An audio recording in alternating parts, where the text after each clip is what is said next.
Welcome back to the Rock Your Soul podcast. I'm Nicole Eaton, author of the book, Rock Your Soul, The Down-to-Earth Guide to Mastering Your Mind and Intuitive Therapist.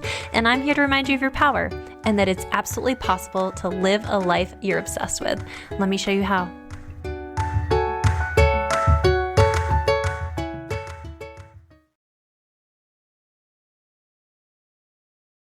On this episode of the Rock Your Soul podcast, I had the pleasure of sitting down with alcohol-free empowerment expert Karolina Rzadkowolska as we discuss the mental health impacts of alcohol, societal pressures, and the benefits on your self-esteem and your creativity when you're in sober living. So if you're even a little bit sober curious, you're going to want to give this episode a listen. Well, I'm so excited to introduce today's guest here with Karolina. I'm gonna work on this. We're gonna work on this, but it's Rzadkowolska, correct? You said it perfectly. Yay! She is an alcohol-free empowerment expert and author of the best-selling book Euphoric: Ditch Alcohol and Gain a Happier, More Confident You. I'm so excited. I think the timing of having you on this podcast is low-key brilliant because, and obviously not even planned out, just like universally brilliant because I think a lot of people are coming off dry January. So like alcohol entering the conversation we're all like heightenedly aware of it, if that makes sense. Yeah. And it's so cool that every year, I think more and more people do dry January in the first place. And that's where my journey started 5 years ago. It was this one humble dry January that literally changed the trajectory of my entire life. So I love people's stories. So I would love if you would take us back to that 5-year mark of that aha moment that may have shifted things for you. Absolutely. And, when it comes to drinking, I think we are bombarded with so many stereotypes, old school paradigms, black and white thinking around it, and I just want to cut through that and break through that because that was so important for me as well. Because you know what? I grew up in college and grad school drinking. I was partying a lot. It was so part of my identity and my lifestyle, and it wasn't healthy, but I also didn't really care. I was really carefree back then, right? But as I got older, I got more into health and mindfulness. And so what I did is I pushed all the drinking into the weekend. So Monday through Thursday, I lived quite a healthy lifestyle. I went to yoga classes, I drank my green juices, and then every single weekend I would drink. I would drink with friends. I would go out to sushi night. I would have some wine at home. It didn't matter what. I always drank every weekend. And every single Monday morning, I woke up feeling like a shell of myself. I woke up obviously groggy, exhausted, ashamed, but also really emotionally low. And it took a few days to build back up my emotions to just the baseline. And then by the time you know it, it was Friday again, and it was time to drink. And I lived in this pattern for years, so many years. It was so maddening. And I really secretly always wanted to take a break from alcohol because it just was so exhausting, but I didn't see a way how. Back then it was well, if you don't drink, you're an alcoholic and you have to go to AA meetings.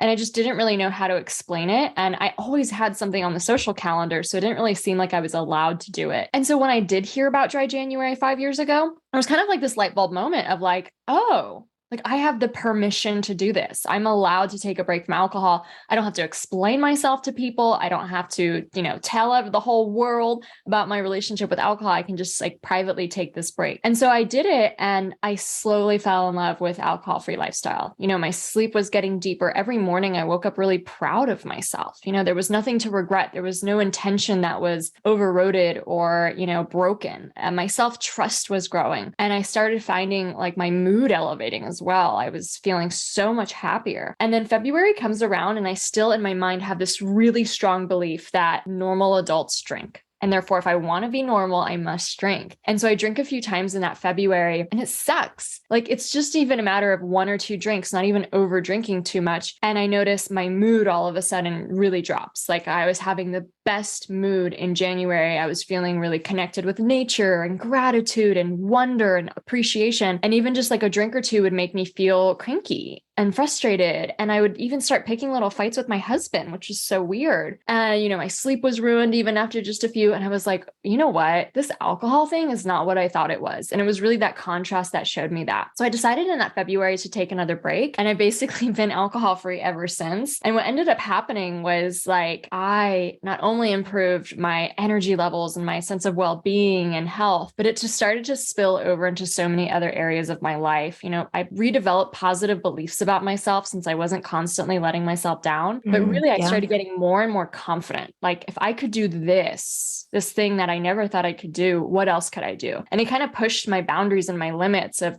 never thinking I could be an entrepreneur and being like, why not me launch a business? Never thinking I could write a book to, well, why not do this first draft? And I just slowly changed my life. And, I used to 5 years ago be stuck in a cubicle waiting for the weekend to be able to drink. And now I'm running a multi-six-figure company, traveling the world whenever I want, have a best-selling book. And I find fulfillment in every single day instead of waiting for that weekend. It's so important. Like, I'm going to pick out a handful of things that you said that stood out to me as like somebody who works diehard in mental health and energy. People do not quite understand the emotional impact of drinking. Like, obviously we can all say, okay, we have a hangover, but and notice those physical things attributed to drinking. But I'll see clients who will drink and then for 3-4 days, they're anxious or they're depressed or they're just not feeling like themselves. So if we're doing that every week and then recovering through the week, we're never putting ourselves in a space to feel like themselves. So can you talk a little bit more about just that mood piece for you or what people might be able to recognize within themselves? Absolutely. And I'll speak to it biologically and then a little bit more metaphorically of how it kind of panned out for me. But biologically, like, you're spot on. And I think that's what made me feel so crazy. Is like, I recognized that, but I thought it was just me. Because obviously everyone around me is drinking every week. So if this was happening to everyone, why aren't we talking about it? You know what I mean? But literally biologically, alcohol is a depressant. It lowers our central nervous system, the speed at which our neurons can fire. And it slowly is even like killing off of our brain cells and such. But our body has this respondent system where it releases stimulants in response to alcohol. So it actually releases more cortisol in your body, more adrenaline in your body, and something called dynorphin, which is like the opposite of endorphins, and it makes you feel really sad and low. So it's actually like a chemical cocktail that your brain is going through every single time you drink. And now dynorphin is interesting because they found that people who commit suicide have a high level of dynorphin in their brains.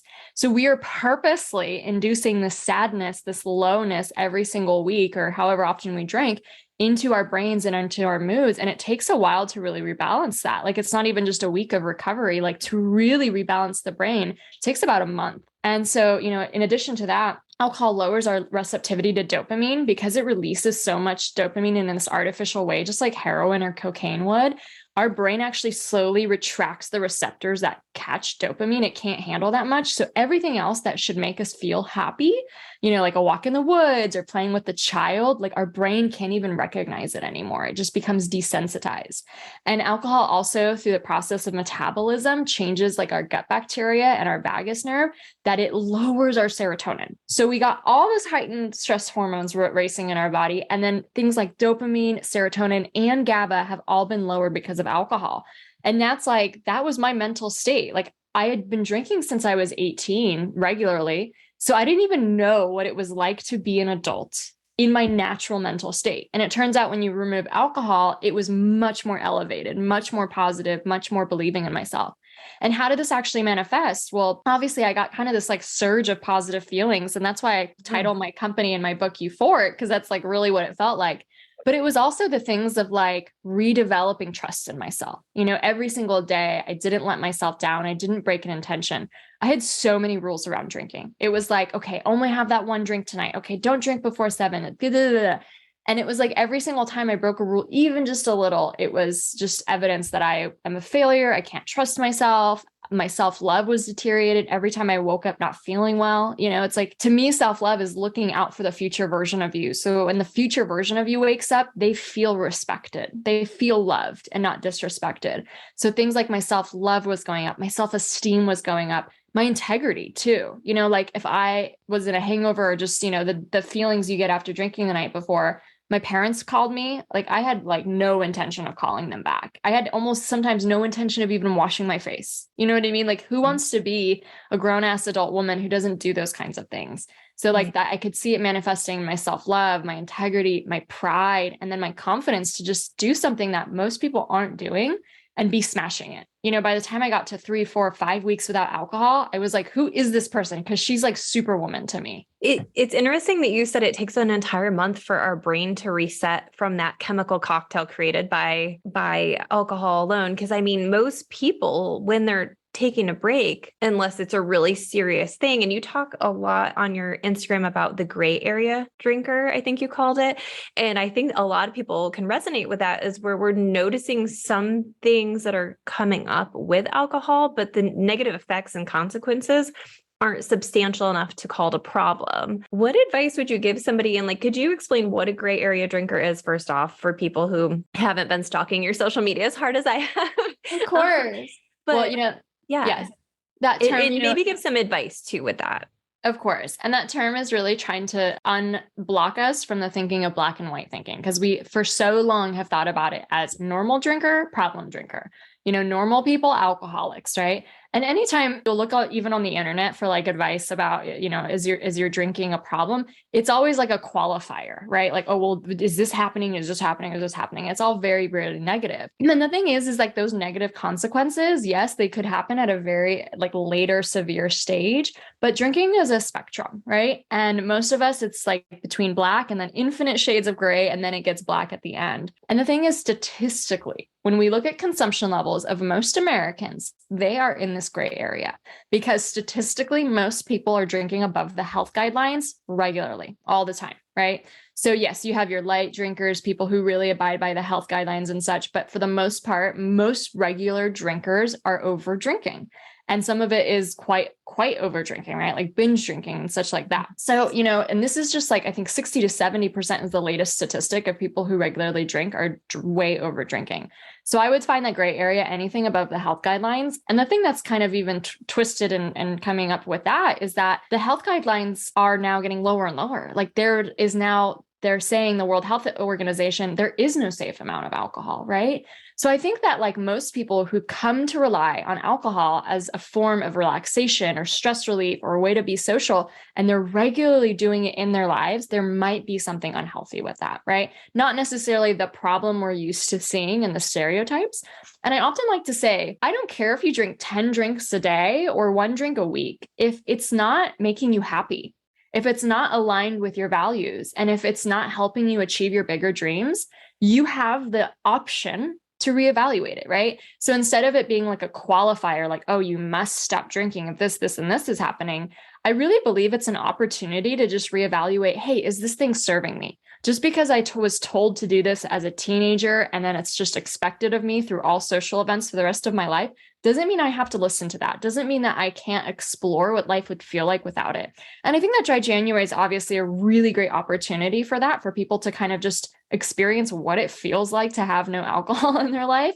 And it just kind of awakens our minds a little bit of like, okay, how do I want to move forward with this? And maybe it's not the one Dry January that changes everything, but I think it opens up those doors of awareness. So I really would just ask yourself, like, I think we all think we're drinking because we think it makes us happy, but it's such a momentary gratification. It's like a 20-minute experience. And then from there, even biologically, we crash. Like everything in our brain starts actually crashing after that. And we get more wired and negative feelings after that. And then, all those negative side effects from just the groggy sleep, the feeling shame or regretful, not having the energy to do the things you want to do the next day. I think overall, I would just ask myself, if I was in that gray area, is drinking really making me happy?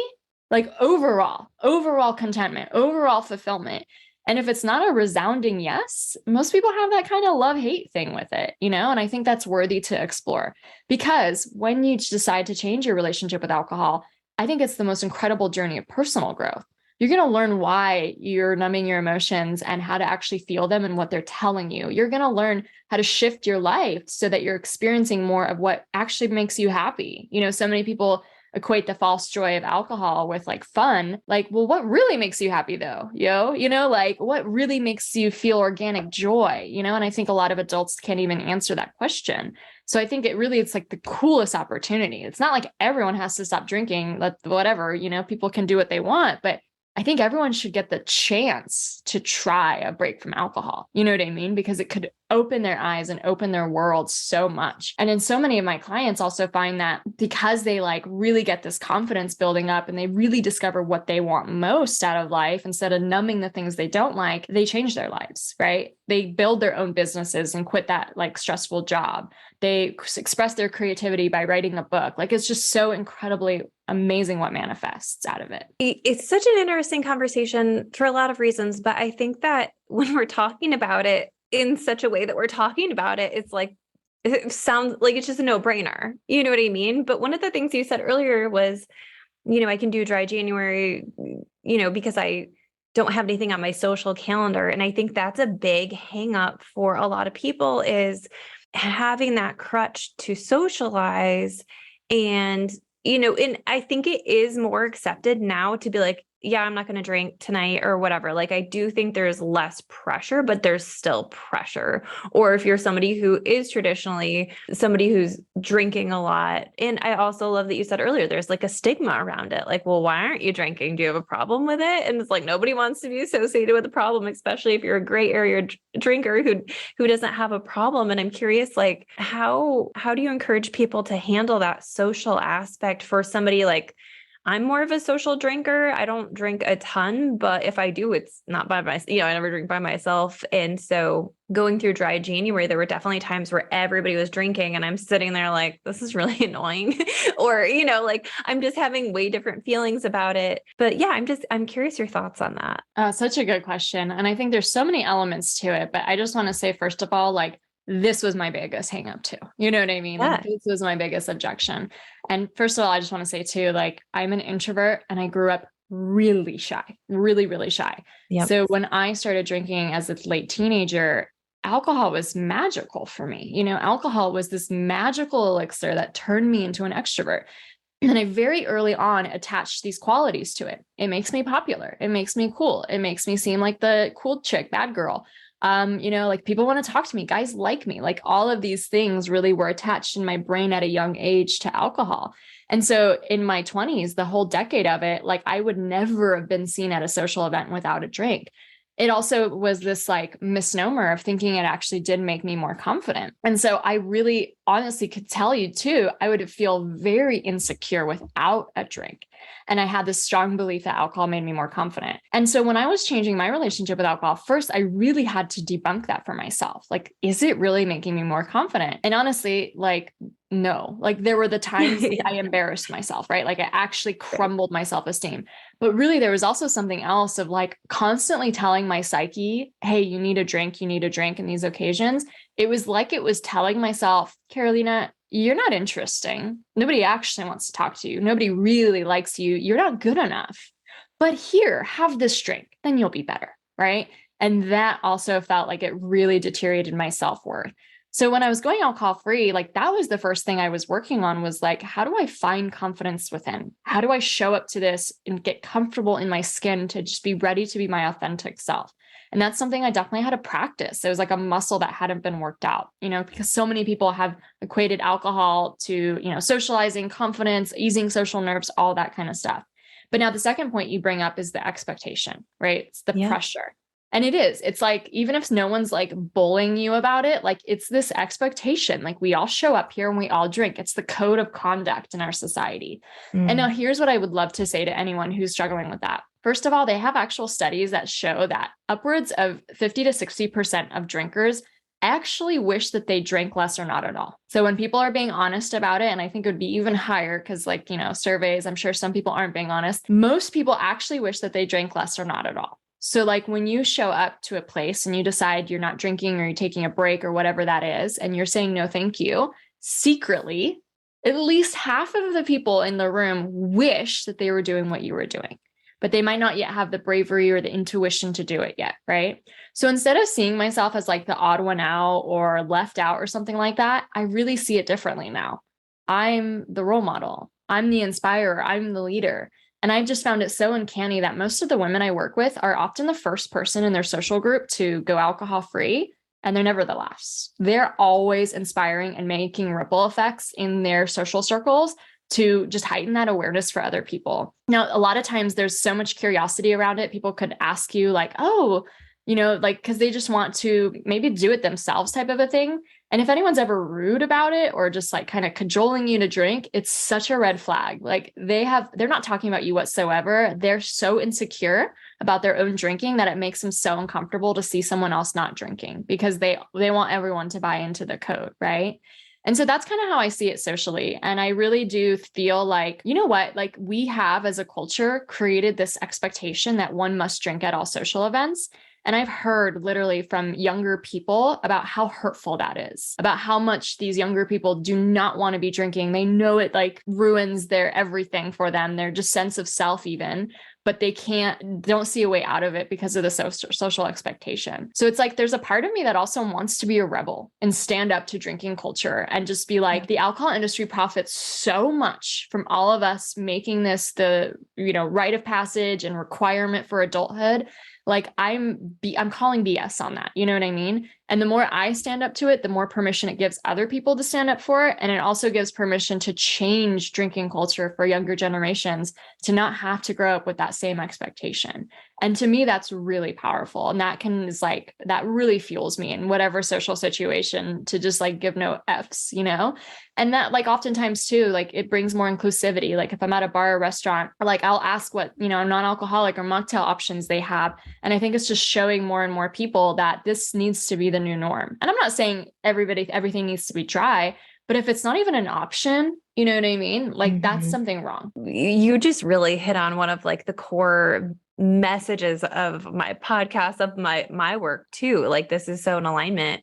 What story are you telling yourself around the situation? And that's something that we like heavily explore here at Rock Your Soul. And I think that there's so many stories that we have interwoven with not just like drinking itself, but drinking culture or who I become. And like, we talk so much on here about like identity, like who do you want to be? What is the future version of yourself? And so I love that you've really like dove into that, for somebody who did want to go alcohol free, like resetting their stories they tell themselves about who they become when they're drinking. I mean, if those are deeply embedded, you said since 18, how do we go about changing those stories to better align with like an alcohol-free version of themselves? That's such a good question. And, I really want to point out too, like alcohol in itself is a fermented beverage in a glass. That's it.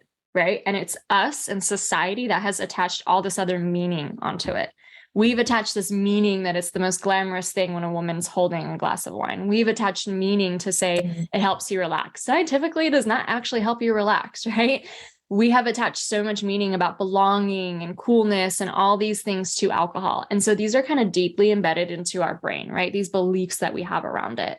And so I think it's really important to recognize that changing your relationship with alcohol is not just a matter of not drinking, like not putting the cup up to your lips. So many people do that and feel deprived and nothing really changes. It's about changing those beliefs that you have around alcohol. And in my book, Euphoric, Ditch Alcohol, Gain a Happier, More Confident You, we really talk a lot about those different beliefs and give the readers a process to actually fundamentally change them. But for example, like I just showed you with the confidence thing, it's like for so long, confidence and alcohol were tied in my brain, like I was kind of, like I said, shy in high school. And then when I went to college, it was like, this is this new unleashed version of me and I party and I'm so cool. And so like, I really had this strong identity around that. You know what I mean? Yeah. And it was like, if I wasn't drinking, I was like, don't talk to me. I'm over here in my corner. So like, I really had to unpack that. And like I just explained earlier, like I had to ask myself, wait, is it really doing the thing I think it's doing? Is it sometimes even scientifically true, the beliefs we have? Like so many people believe alcohol relaxes them or helps them sleep. Like it just takes a deep dive into neuroscience to figure out like, whoa, none of that's true. And if I really think about it, I can actually map that to my personal experience. But same thing with these personal beliefs about what alcohol helps us become or do.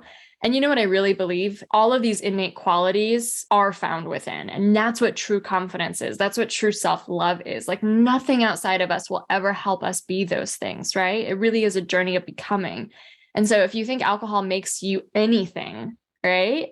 It's like kind of like a secret nudge in your heart that's showing you you are supposed to develop that within, but not with alcohol, right? And this is supposed to be this learning journey for you and this personal development journey for you.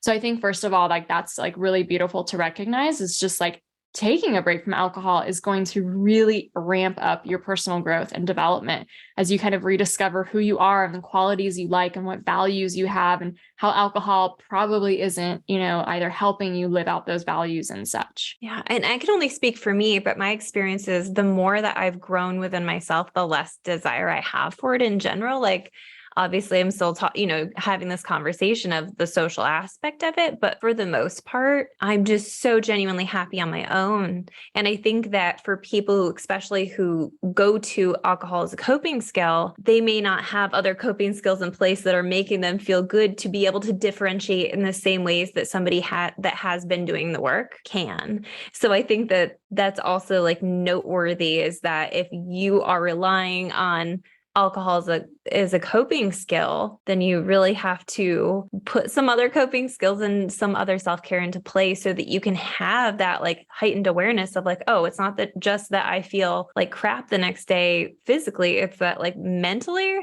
this is doing nothing for me, or wow, I was fine the last few days. I drank last night and now I've been anxious for 2 days. Like having that ability to differentiate your baseline and your like natural internal homeostasis, I think is a huge part of like what you're talking about. Like this is going to be such a great conversation in for the people who are needing to hear it. And I want them to be able to pick up your book. Where's the best place they can find Euphoric? Absolutely. So you can go to euphoricbook.com and find it there. And it's also just Google Euphoric into the Amazon. It'll show up right away too. Perfect. So there was another thing that stood out to me on your Instagram, one of your posts, and you said most people don't realize how cancerous alcohol is.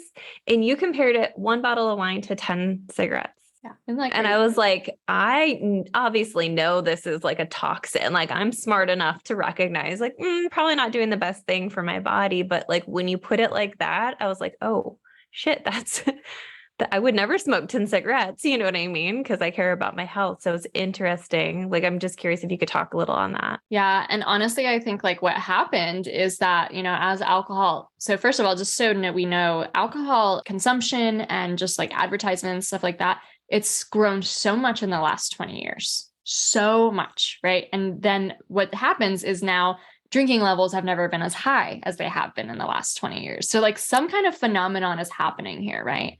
And I think in the early 2000s, what ended up happening is that alcohol was getting touted as a health beverage. Oh, it's going to help with heart disease and it helps you, have a healthy heart and resveratrol, all this stuff, And so like it really became like, oh, okay, well, we know that like really severe drinking is bad, but like, moderate drinking, that's really, really good. Not quite true, right? And a lot of times the alcohol industry ran with kind of misclassified studies that like really weren't doing a broad enough kind of research into it. And like now when you take all those studies and balance them out with like all the data, there's the biggest, most landmark study that came out in 2018 saying there's no safe amount of alcohol. We've studied over like 195 countries, all populations, like it only leads to more negative health outcomes. And so first of all, cancer is big. Cancer is really big because it's not just the severe drinking that does it.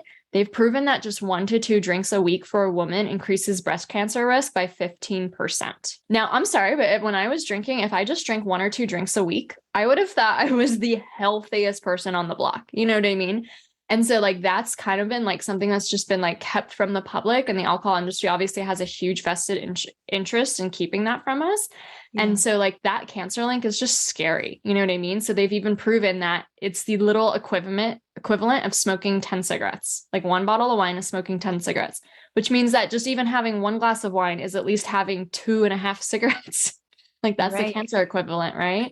It's bad for like esophagus cancer, colon cancer, so many different cancers. Like they actually have proven too that when you take a break from alcohol, when they test the blood of someone who's taking a break, their cancer markers in their blood go down. Like it's that quick that we can actually reduce our risk too.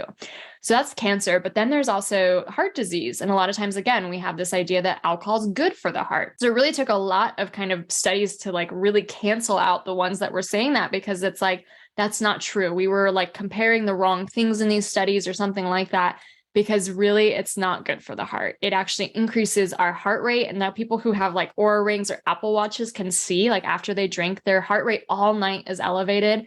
It actually increases our blood pressure. And then cholesterol, while there isn't as much of a correlation to that, I think because it increases inflammation in the body, cholesterol either goes up, or all I know is at least this. When you take a break from alcohol, it's proven, like across like multiple studies, that your cholesterol will go down, right? My cholesterol itself went down by 50 points. And so if alcohol is increasing our heart rate, increasing our blood pressure, increasing our blood cholesterol, what do you think that's doing to our risk of heart disease over time? And so heart disease is actually something that really does go up with regular alcohol use. And it's so interesting too, because like the heart has to work harder to metabolize and process alcohol, but without the related exercise that comes that's really healthy. So we're always just stressing out our heart more and more and more. It gets more enlarged. It starts to sink. All these things are just kind of obviously scary, and things that most of us don't know. But the cool thing is when you take a break from alcohol, a lot of these things start to reverse like almost right away, which is really, really great. Health or brain health is also really deteriorated by alcohol. So like Dr. Daniel Amen will really vocally talk about the difference between brains of people who don't drink and who do. And even moderate drinking causes holes and deterioration in the gray matter in your brain. They've also proven that with a break from alcohol, that stuff can start to regrow and grow back. So it's just really promising that, yes, there are these lot more noticeable health effects that like all the studies are proving now, but it's also really cool to think how miraculous the body is at healing, and that taking a break from alcohol can really improve a lot of these things.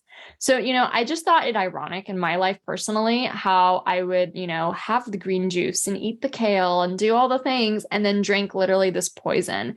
And, alcohol depletes our nutrients too. So it's like, it's just really ironic to have kind of in the healthy lifestyle. And I get it that like, we can have it if people want it, that's fine. But to ever think for some reason that it's actually healthy for you or good for you, that needs to be broken, I mean, it comes down to what's the benefit at this point. I mean, I love when I get somebody on here who is just super duper passionate about their topic, because I'm like so sold on, you know what I mean? Like I'm just so easily, and I think everybody listening will hear this conversation in the way that it's meant to be heard for them. And, it really is a deconstructing of that societal piece. I think you're right when it comes to how alcohol companies have sold that, oh, good, red wine is so healthy for you. And then, okay, if I just have one glass, like the damage that you're doing not only to your body, to your brain, to your identity is substantial. Yeah. I mean, I'm just blown away. This is a great conversation. You're really just so knowledgeable on this topic. And I love Doc Amen or Amen. Amen. I think he says it amen. I always get confused too. Yeah. I love I always see the brain research on that. And he's kind of just like, it's really not worth it to have this. And so I think you've really highlighted all of that. Do you have any other advice for the listeners who are more sober curious and are really thinking of taking a bigger step with sobriety? Absolutely. When I was in those shoes, like I never thought all of this could come out of it. I was just like, I want to feel healthier. I'm feeling really lethargic. I'm not like, the mental gymnastics were really tiring for me. Like, it's not like I was thinking about alcohol all the time in the sense of like, oh, I need some, but it was like, should I drink tonight? Okay, well, I was invited with my friends, but I have that presentation tomorrow morning and I need to wake up early. Okay, we'll just go, just have one. Okay, but one always turn. It was like a crazy monkey mind in my brain. And it was always this gymnastics that I was like, jumping through these hoops. And I have to just say that, like, when I removed that chatter, when I looked into why alcohol became and played a role in my life, and I started debunking both the beliefs I had about alcohol, but also the negative beliefs in turn that I had about myself, I redeveloped such a strong sense of self-worth and personal development. I figured out what I really wanted in my life. I stopped wishing I had a better life, and I started actually acting towards it. And, to the person who was living in that cubicle 5 years ago and really just looking forward to that sushi night or a bottle of wine at the end of the weekend, I couldn't have ever imagined that I would have built this life or really got the confidence from going alcohol free to have my dream lifestyle, to live the way I really want to live with the abundance and the success and the love and the connection. And I really do believe that like going alcohol free is going to open so many doors for people. I actually think it's the fastest road to your biggest dreams. Obviously not the only road. There's a lot of roads to your dreams, but it's just these elements that alchemize when you go alcohol free. Like you do get more energy and enthusiasm every day. You do have more self-love for yourself. You do have more confidence in doing something so different from your comfort zone. You do get more courage too, because you're standing up to the drinking culture and society and you're being more rebellious to that. Even just ordering a mocktail takes courage. You know what I mean? You do get more intuition and creativity that's spilling into you because all of that mental time isn't used thinking about a beverage. It's like really we can harness your creativity now and use that intuition to go through what's next. And I think you just take all of these gifts and they just alchemize. And I really, really have just witnessed this so many times. I know it sounds like naive, but people go after their biggest dreams. Like they truly do. They remove the one thing that's holding them back. And it's just like, why not move to France if that's always what I wanted to do? Why not launch this business? Why not become a coach? Why not hit 7 figures? Like, it's just insane what happens. And so I would just come to it with this like incredible positive expectation and curiosity. Like, what would happen if I didn't ever have this block? What would I be capable of? And, I think what you said earlier about like me having these beliefs since I was 18, it's like this identity that we get so routed into. And it's like, well, who decided all of those things for me? And how outdated is this habit that I picked up when I was a teenager and insecure and just kind of trying to grow up in my life? Who decided that I needed this? Who decided that this is all serving me? Who decided that I can't be the version of myself I want to be? Because that person, I've outgrown her. I've evolved from her. Like, we are always emotionally getting wiser, hopefully. And so to kind of revisit some of the stuff that we decided about ourselves a long time ago, while we change a relationship with alcohol or take a break, is just going to break you open in the most beautiful way to really go after what you want most in life. So get excited about it. And if you're not ready for a break, that's totally okay too. You know what I mean? I think just like leaning in, like if this piqued your interest in whatever way, read a book, listen to another podcast, like watch some Instagram accounts about this, like just lean in, just see where that intuition is nudging you and guiding you. And I promise it will not let you down. It's so good. It's so good. How can people connect with you? Awesome. Well, you can find everything about my programs. I help women change their relationship with alcohol, but also to discover their deeper purpose. We're launching a certification program this year to certify new coaches. You can find all that information at euphoricaf.com. I also host retreats for alcohol-free women or newly alcohol-free women in places like Bali and Costa Rica. And then if you want to connect on Instagram at euphoric.af, please feel free to send me like a DM. I'd love to hear from you and, check me out there too. Yes, I'm so grateful for this conversation. Like I said, I think it's coming in at a really beautiful timing for people starting off their year and maybe starting off in a brand new way. So I'm really grateful for your knowledge and your expertise. And thank you for coming on the show. Thank you so much. I had such a great time. I'm working on growing this podcast to its full potential this year. If you feel this was valuable, I'd love for you to share or leave me a positive review. Share with somebody who needs to hear it, screenshot and tag me on Instagram, and make sure you keep an eye out for my latest book, Rock Your Comeback, The Down-to-Earth Guide to Reclaiming Your Power. Hoping to have it in your hands soon. I'd love to connect with you, so make sure to give me a follow on Instagram or TikTok at NicoleEaton.xo.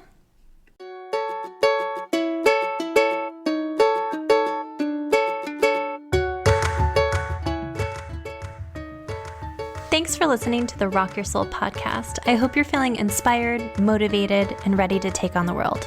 Now go step back into your power. The world's been waiting for you.